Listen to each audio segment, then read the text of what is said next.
नमस्कार, स्वागत है आपका। आप देख रहे हैं अगले हफ्ते की तैयारी। जी हां, इस पूरे हफ्ते बाजार कैसे रहे ये हम आपको बताएंगे।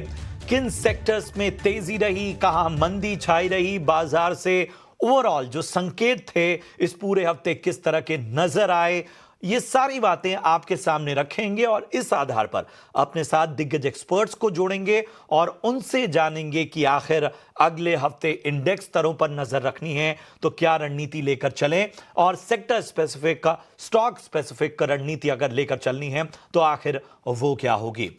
इन सब के बीच में मैं परिचय करा दूं, हमारे साथ दो बेहद खास मेहमान आज की चर्चा में जुड़ रहे हैं। तो आज हमारे साथ चर्चा में जुड़ रहे हैं, मैं परिचय करा दूं, आज हमारे साथ सना सिक्योरिटीज से रजत शर्मा साहब हैं। रजत जी, बहुत बहुत स्वागत आपका।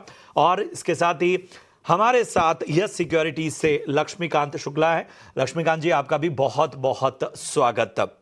तो चलिए, बाजार का जो पूरा मूड और माहौल हफ्ते के आखिरी कारोबारी दिन, उसने सारा मजाक किरकिरा कर दिया। जी हां, जिस तरह की भारी गिरावट आज बाजार ने देखी है और पिछले 5 दिनों में जिस तरह से बाजार पूरी तरह से नेगेटिव ट्रेंड्स दिखाता रहा है, उसने अब बाजार को लेकर चिंता बढ़ा दी है। अगर मैं पिछले 5 सत्रों की बात करूं, खास तौर पे आप देखिए, आज और पिछले 4 दिनों यानी पिछले 5 दिनों में बाजार से संकेत काफी खराब रहे। आज की अगर हम बात करें तो आज भी तमाम इंडेक्स जो है वो लाल निशान में बंद हुए। निफ्टी और सेंसेक्स करीब 1.5% की गिरावट पर बंद हुए। बैंक निफ्टी करीब 1.5% गिरकर बंद हुआ। बात करें अगर मिड कैप इंडेक्स की तो 1686 अंक गिरकर 56,870 के स्तर पर बंद हुआ। और जाहिर सी बात है, इन सब के बीच में पूरे हफ्ते के बाजार को अगर हम देखें तो वो भी संकेत खराब रहे। 5 दिन की गिरावट में बाजार का मानो दम ही निकल गया। इंडेक्स स्तरों पर आपको दिखाते हैं। निफ्टी में पिछले 5 दिनों में 1150 अंकों की गिरावट देखी गई, यानी 4.25% का प्रेशर निफ्टी ने झेला। बैंक निफ्टी की बात करते हैं, सबसे ज्यादा प्रेशर यही था, 2950 अंकों की गिरावट, 5% की गिरावट पिछले हफ्ते, इस पूरे हफ्ते हमने देखी है। निफ्टी मिड कैप की अगर हम बात करें तो यहां 1550 अंकों की गिरावट दिखी और लगभग 3.25% का जो प्रेशर है वो निफ्टी मिड कैप ने झेला। निफ्टी स्मॉल कैप भी नेगेटिव ही रहा पूरे हफ्ते, 575 अंकों की गिरावट दिखी। पिछले 5 ट्रेडिंग सत्रों में 3% की गिरावट यहां पर रजिस्टर हुई। तो न सिर्फ पूरा हफ्ता बल्कि बाजार में आज का दिन, ये सभी बहुत नेगेटिव रहे। और इन सब के बीच में सवाल उठता है कि आखिर इन नेगेटिव ट्रेंड्स के आधार पर अब बाजार में आगे क्या देखा जाए। लक्ष्मीकांत जी, जाहिर सी बात है अब चिंता बढ़ गई है। शायद आज बीच बीच में जो रिकवरी आ रही थी उससे लग रहा था कि चलो बाजार थोड़ा संभल सकता है, या हो सकता है कि सपाट रेंज में ही बंद हो, उतना तक ठीक था। लेकिन बाजार भारी गिरावट पर बंद हो रहे हैं और बहुत कुछ खास देकर नहीं जा रहे। या बिल्कुल, आपने बिल्कुल ठीक फरमाया। मार्केट में 25 दिसंबर को सेंटर रैली सब लोग वेट कर रहे थे। यहाँ से ऐसा लग रहा है कि उल्टी रैली स्टार्ट हो चुकी है। हमने पिछली बार पिछले शो में जब बात किया था तो हम ये बोल रहे थे कि वीकली चार्ट्स पर अपर लेवल पे कंसोलिडेशन हो रहा है। अगर हमें 24,860 के ऊपर अगर ब्रेकआउट मिलता तो वहां से जो बुलिश हेड एंड शोल्डर के टारगेट ऊपर साइड के दिखाई दे रहे थे। बट मार्केट निफ्टी 24,860 के स्तर को पार ही नहीं कर पाया और 23,750 से ही वहां पर हमें प्रॉफिट बुकिंग देखने को मिली है। तो जो वीकली चार्ट्स बिल्कुल उल्टे हो चुके हैं, तो ये यहाँ पर डेली के चार्ट्स पे राइजिंग चैनल का ब्रेकडाउन आ चुका है। वीकली चार्ट्स पे अगर निफ्टी 23,263 के लेवल्स को तोड़ती है, जो कि पिछले मंथ का स्विंग लो था, तो हमें फर्दर करेक्शन देखने को मिल सकते हैं। तो ये जो पेन है और आने वाले समय में बढ़ता हुआ दिखाई देगा। तो यहाँ से फिर जो निचले स्तर के जो लेवल्स दिखाई दे रहे हैं, वो दिखाई दे रहे हैं 22,800 तक के। तो 23,260 अपकमिंग बहुत ही अहम सपोर्ट रहेगा। डेली के चार्ट्स पे अगर वो उसको डिफेंड करता है तो हम एक पुल बैक मूव एक्सपेक्ट कर सकते हैं toward the levels of 24,000। But अब मेजर अपसाइड मूव जो हमारे अपर साइड के जो टारगेट एक्सपेक्टेड कर रहे थे 24,860 लेवल्स के टूटने के बाद, अब वो ऐसा आते हुए नहीं दिखाई दे रहे हैं। मुझे लगता है कि 24,000 24,200 ही हर्डल जोन रहेंगे निफ्टी के, और जब तक निफ्टी इसके ऊपर एक वीकली क्लोज नहीं देता है तब तक सेलिंग प्रेशर आता हुआ दिखाई देगा। क्योंकि अगर हम इंडिया विक्स पे भी नजर डालते हैं वो 15% अप है, अब वो अपने 200 डीएमए के ऊपर आ गया है। तो इसका मतलब ये भी है कि हमें फर्दर वोलेटाइल मूवमेंट आने वाले समय में दिखाई दे सकता है। बैंक निफ्टी की बात की जाए तो 50,500 पे उसका 200 डीएमए है। उसके नीचे अगर अगर बैंक निफ्टी निकलता निकलता है तो फर्दर पेन हमें देखने को मिल सकता है टुवर्ड द लेवल्स ऑफ 49,700 से लेकर 49,500 जून तक। तो हमारा मानना ये है कि अभी थोड़ा सा वेट करना चाहिए नेक्स्ट मंडे सेशंस का। अगर मार्केट वहां से थोड़ा सा डिफेंड करता है तो एक शॉर्ट टर्म पुल बैक का एक्सपेक्टेशन किया जा सकता है टुवर्ड द लेवल्स ऑफ 24,000। विस्तृत नजरिया, आपको तमाम लेवल्स को बहुत ध्यान रखना होगा और जाहिर सी बात है अगला हफ्ता बहुत क्रूशल होने वाला है क्योंकि वैकेशन भी स्टार्ट होंगे और उस हिसाब से बाजार कहाँ जाता है, जिस तरह के ट्रेंड्स आमतौर पर वैकेशन में नजर आते हैं, अगर उस दिशा में रहता है तो बहुत बड़ी उम्मीद क्या हम कर पाएंगे बाजार से। चलिए, इन सबके बीच में जाहिर सी बात है हमारे साथ रजत भी जुड़े हैं। रजत, अब जाहिर सी बात है कि जब बाजार में इंडेक्स स्तरों पर इस तरह के नेगेटिव ट्रेंड्स हो तो चारा नहीं बचता, सेक्टर स्पेसिफिक, स्टॉक स्पेसिफिक रणनीति पर कहीं ना कहीं टिकना होता है। अगर हम इस पूरे हफ्ते को देखें तो जाहिर सी बात है फार्मा ने बहुत बेहतर ट्रेंड्स दिखाए, हमने चुनिंदा खबरों के दम पर कई सारे और सेक्टर्स में भी दम दिखा। लेकिन जरा हमें बताइए, अगर अगले हफ्ते किसी खास सेक्टर को या नंबर ऑफ सेक्टर्स को टारगेट करना हो तो वो कौन से हो सकते हैं? बिल्कुल। पहले तो आई थिंक जो आप कह रहे हैं 4-4.5% की गिरावट उससे ज्यादा हुई। अगर आप पिछले, अभी मैंने कैलकुलेट किया, अगर आप पिछले फ्राइडे की क्लोजिंग से आज की क्लोजिंग को देखें तो 5% के ऊपर टूटा है बाजार और बहुत तेज टूटा है। ये एक नेचर है इंडियन मार्केट का, धीरे धीरे बढ़ती है और टूटती है तो बहुत ही तेज टूटती है। करीब 5% के करीब आई थिंक एक हफ्ते में बाजार टूटा है। मेरा मानना है कि यहां से हो सकता है थोड़ी सी और गिरावट आए, बिकॉज जब इतनी अग्रेसिव करेक्शन आती है मार्केट में तो एकदम से बाउंस बैक नहीं आता, मार्केट थोड़ी स्टेबलाइज होती है, बढ़ती है। उसका मेरे पोर्टफोलियो पे या हमारे क्लाइंट्स के पोर्टफोलियो पे जो हम खरीद रहे हैं या जो हम होल्ड कर रहे हैं उस पर कोई फर्क नहीं पड़ेगा। आपने सेक्टर्स का पूछा तो मैं आपको बता दूं हम काफी अग्रेसिवली बाइंग कर रहे हैं दो सेक्टर्स में, बैंकिंग और आईटी। आईटी आज बहुत टूटा है और बैंकिंग में भी लार्ज कैप बैंक्स में, so you know HDFC, axis bank के जो लार्ज कैप बैंक्स हैं जो अभी अवेलेबल है 19 के प्राइस एर्निंग्स मल्टीपल पे, आई थिंक ये बहुत अच्छा एक मौका है इन बैंक्स को खरीदने का। ये बैंक्स आज से 5-6 साल पहले 28-29 के प्राइस अर्निंग मल्टीपल पे ट्रेड करते थे, ये बिल्कुल नहीं चले पिछले 4-5 साल में। अगर 5 साल का आप चार्ट देखें HDFC बैंक का या एक्सिस बैंक का, ये मार्केट को बहुत सिवियरली अंडर परफॉर्म किए हैं और अब काफी चीजें इनके फेवर में हो गई हैं, because you know debt fund से टैक्सेशन हट गया है तो लोग वापस फिक्स डिपॉजिट्स की तरफ आ रहे हैं, बैंकों में पैसा जमा हो रहा है, तो I think credit deposit ratio जो एक प्रॉब्लम थी वो इंप्रूव होगी। तो ये टाइम बहुत अच्छा टाइम है अपने पोर्टफोलियो में बीटन डाउन लार्ज कैप जो ब्लू चिप्स हैं जो बहुत टूटे हैं उनको ऐड करने का और मिड कैप स्मॉल कैप से दूर रहने का और उन थीम से दूर रहने का जो बहुत ज्यादा एक फ्लेवर ऑफ द मंथ बन गई थी, defence, PSU stocks, mid caps in general. पूरा मिड कैप इंडेक्स बहुत एक्सपेंसिव है, तो जो बड़ी वेल एस्टैब्लिश्ड कंपनीज हैं, अभी एक और स्टॉक है जो हम काफी बाय कर रहे हैं अपने क्लाइंट्स के पोर्टफोलियो में, जिसपे मैंने अभी रिसेंटली ट्वीट भी किया, जो अपनी पीक वैल्यूएशन की आधी वैल्यूएशन पे मिल रहा है, एशियन पेंट्स जो अभी 47-48 के मल्टीपल पे ट्रेड कर रहा है।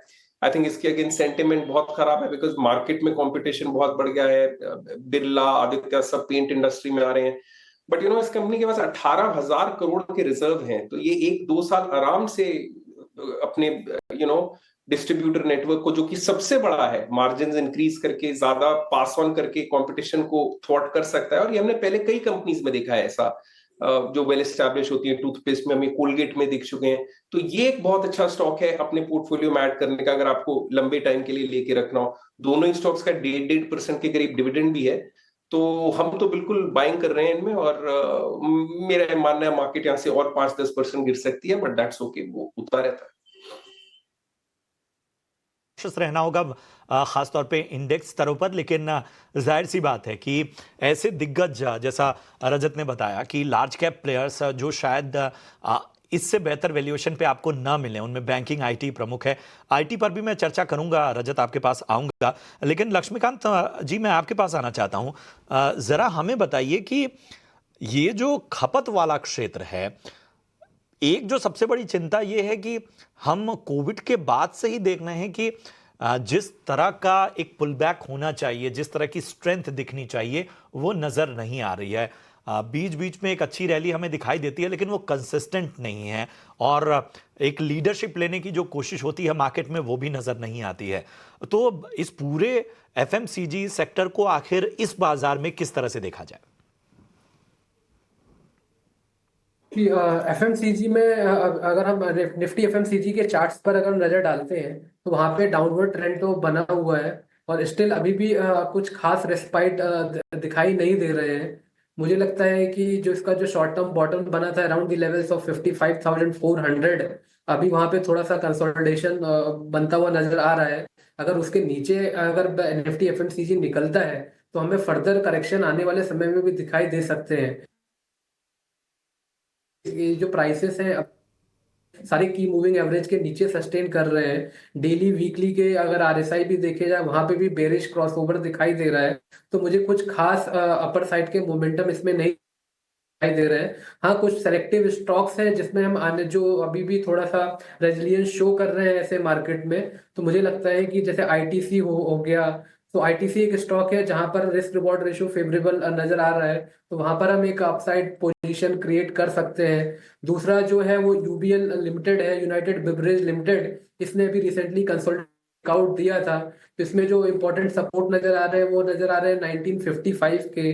जब तक इसके ऊपर होल्ड करता है तब तक हम एक अपर साइड के मोमेंटम देख सकते हैं। और जो थर्ड जो स्टॉक है जो इसमें थोड़ा सा मजबूत दिखाई दे रहा है, वो दिखाई दे रहा है मैरिको। बट इसमें हम ब्रेकआउट, जब तक ब्रेकआउट ना आए जब तक इसको अवॉइड करें। ब्रेकआउट का जो एक्सपेक्टेशन है वो 656 660 के ऊपर है। एक बार कंसोलिडेशन ब्रेकआउट अगर इसके ऊपर आता है तब वहां से हमें 685 690 के लेवल्स हम देख सकते हैं मैरिको में। तो एफएमसीजी में कुछ सेलेक्टेड स्टॉक्स ही हैं जहां पर हम अपर साइड के मोमेंटम देख सकते हैं। बट ओवरऑल जो इंडेक्स है अभी भी करेक्टिव ट्रेंड में ही ट्रेड कर रहा है। खासतौर पे एफएमसीजी को लेकर मैरिको और इसके साथ ही यूनाइटेड बेवरेज, ये सब तमाम स्टॉक है जहां पर आपको नजर रखनी है। चलिए बढ़ते हैं आगे, और अगले हफ्ते किन अहम ट्रिगर्स पर नजर रखनी है, हमारी सहयोगी रक्षा रावत इसके बारे में जानकारी दे रही हैं। जी रक्षा, बताएं। जी, तो देख लेते हैं कि अगले हफ्ते के मार्केट के इंपॉर्टेंट क्यूज क्या होने वाले हैं, यानी अगले हफ्ते आपको बाजार में कहां पर नजर बना के रखनी है। सबसे पहले बात करेंगे मंडे यानी 23 दिसंबर की। तो ग्लोबल की बात करते हैं। यहाँ पर अमेरिका के जो है वो कंज्यूमर कॉन्फिडेंस का डेटा आने वाला है, और यूके में यहाँ पर जीडीपी डेटा आने वाला है। भारतीय बाजारों की बात करें तो आईआईएफएल फाइनेंस जीए जो है वो बोर्ड मीटिंग करने वाला है, और जो मीटिंग है वो फंडरेज को लेकर होने वाली है। वेदांता की बात करें तो डिविडेंड के लिए शेयर खरीदारी का यहाँ पर आखिरी दिन होने वाला है। 24 दिसंबर की बात कर लेते हैं तो ग्लोबल मार्केट यानी यूएस और यूके के मार्केट जो है वो जल्दी बंद हो जाएंगे क्रिसमस ईव के चलते, और भारतीय बाजारों में यहाँ पर इतना कुछ खास है नहीं। 25 दिसंबर की बात करें तो यहाँ पर ग्लोबल मार्केट्स और भारतीय बाजार सभी बंद होने वाले हैं, क्योंकि क्रिसमस की जो है वो छुट्टी होने वाली है।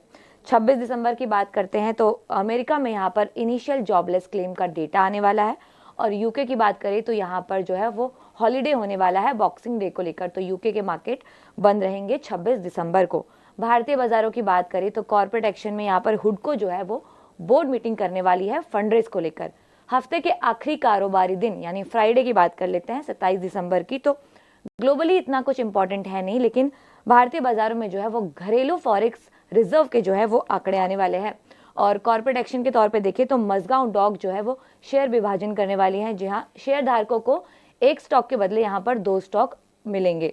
तो ये थे कुछ इंपॉर्टेंट क्यूज जिसमें आपको अगले हफ्ते अपनी नजर बना के रखनी है। शुक्रिया करेंगे रक्षा आपका इस अहम जानकारी के लिए। चलिए बढ़ते हैं आगे और लेकर आते हैं आपके लिए वीआईपी शेयर्स।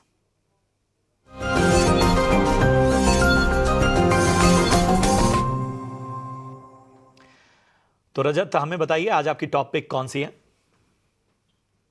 नहीं, जो मैंने अभी बात की दोनों शेयर्स की, एशियन पेंट्स और एचडीएफसी, वो दो शेयर हैं जिनमें हम बाइंग कर रहे हैं। एक एडिशनल शेयर जो भी आई थिंक लक्ष्मीकांत जी ने भी बताया, आईटीसी, ये मुझे बहुत पसंद है बिकॉज 6 तारीख को रिकॉर्ड डेट है और आई थिंक इसमें बाइंग अभी जो नहीं आ रही और ये जो स्टॉक स्टेबल है वो इसलिए है कि बहुत से लोग होटल्स का शेयर लेना नहीं चाह रहे। खासकर पहले बहुत टॉक थी, एक बहुत लार्ज शेयर होल्डर है British American tobacco company bat, जो होटल बिजनेस में इंटरेस्टेड नहीं है, दे जस्ट वो सिर्फ आईटीसी का शेयर रखना चाहते हैं। तो मेरा मानना है कि 6 तारीख के बाद ये शेयर जो आईटीसी रह जाएगा होटल अलग होने के बाद, वो बहुत तेज चलेगा वहां से।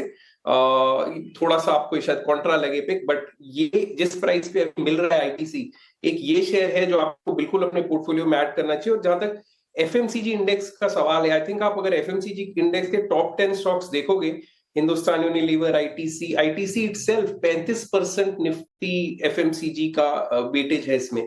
तो ITC, Hindustan Unilever, Nestle, Britannia, United Spirits, Dabur, I think Varun Beverages को छोड़ के जितने भी स्टॉक्स हैं निफ्टी एफएमसीजी में, आई थिंक सारे ही अपने हिस्टोरिक वैल्यूएशन से काफी नीचे चल रहे हैं। तो आपको अगर फंड रूट के थ्रू भी जाना हो तो एफएमसीजी में बिल्कुल खरीदारी करनी चाहिए। तो other than large cap banks, जैसे मैंने बताया एचडीएफसी, एक्सिस, और कंजम्पशन थीम में एशियन पेंट्स और एफएमसीजी के ये स्टॉक्स, ये भी बहुत अच्छी वैल्यू पे अवेलेबल है। अगर मार्केट गिरता है तो ये मार्केट से काफी कम गिरेंगे, और अगर मार्केट वापस बढ़ता है तो आई थिंक अगले 1 से 2 साल में मार्केट को काफी तेज आउट परफॉर्म करेंगे।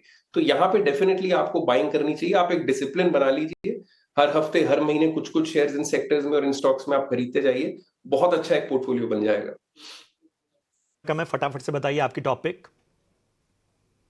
हाँ, मार्केट में जिस तरीके से अभी मंदी के जो लक्षण दिख रहे हैं उस मुताबिक मैं एक ही कॉल रिकमेंडेशन करना चाहूँगा, वो भी शॉर्ट में ही रहेगा। जो है जो रिकमेंडेशन है वो पावर ग्रिड का है। हमें पावर ग्रिड दिसंबर फ्यूचर कॉन्ट्रैक्ट शॉर्ट करना है 318 के आसपास। इसमें जो हमारे एक्सपेक्टेड टारगेट आ रहे हैं वो आ रहे हैं 300 के, और हमें 326 का स्टॉप लॉस मेंटेन रखना है। चलिए, तो ये है हमारे एक्सपर्ट्स की राय। आप दोनों का बहुत बहुत शुक्रिया इस चर्चा में शामिल होने के लिए और हमारे निवेशकों का मार्गदर्शन करने के लिए। उम्मीद यही करते हैं कि अगले हफ्ते बाजार से कुछ तो बेहतर संकेत मिले। आप दोनों का बहुत बहुत धन्यवाद अपना कीमती समय देने के लिए। चलिए, इसी के साथ अगले हफ्ते की तैयारी में इतना ही। दीजिए मुझे और मेरी पूरी टीम को इजाजत। आप देखते रहिए ईटी नाउ स्वदेश। नमस्कार।